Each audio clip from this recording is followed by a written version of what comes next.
Assalamualaikum warahmatullahi wabarakatuh.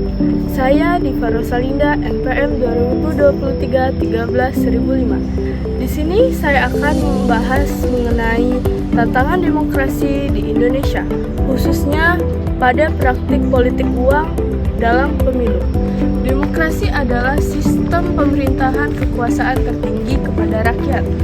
Dalam demokrasi, rakyat memiliki hak untuk memilih pemimpin dan ikut menentukan arah negara. Di Indonesia, demokrasi yang digunakan adalah demokrasi Pancasila.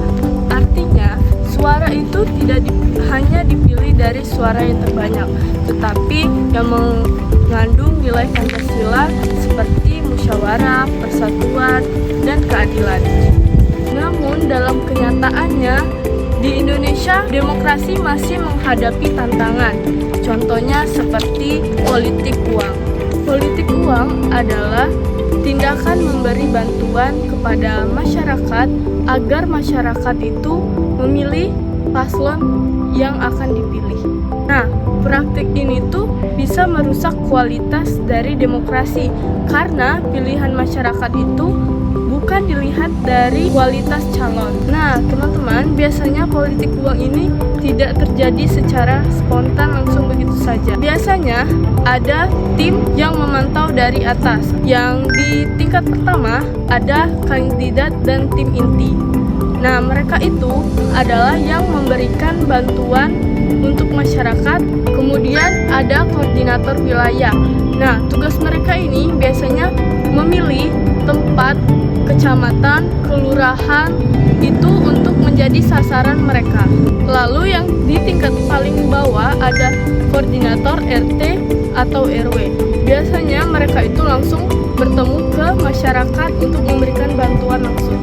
Yang menarik sekarang, politik uang itu sudah mengikuti perkembangan teknologi.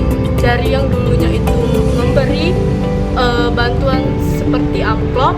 Nah, sekarang itu paslon banyak menggunakan transfer lewat biasanya atau sebagainya, bahkan pengiriman pulsa massal. Nah, hal ini tuh jadi bikin sulit untuk diawasi oleh Bawaslu. Nah, kenapa politik uang itu masih sering terjadi? Itu dikarenakan ada beberapa faktor. Yang pertama, dari faktor individu atau masyarakat itu sendiri, dari sisi ekonomi masyarakat yang sulit.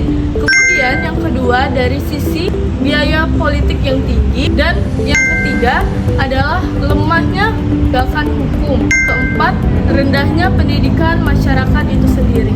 Nah, dari beberapa faktor tersebut akan muncul dampak yang sangat besar bagi masyarakat itu sendiri. Yang pertama, paslon akan berusaha mengembalikan modal di awal karena mereka sudah mengeluarkan biaya yang besar. Kemudian yang kedua, dari sinilah korupsi itu terjadi, bahkan penyalahgunaan jabatan sering dilakukan, sehingga masyarakat itu akan merasakan ruginya sendiri. Nah, dapat kita simpulkan, jadi demokrasi itu bukan hanya tentang memilih pemimpin, tetapi memilih pemimpin yang bijak dan melihat kualitas dari pemimpin itu sendiri.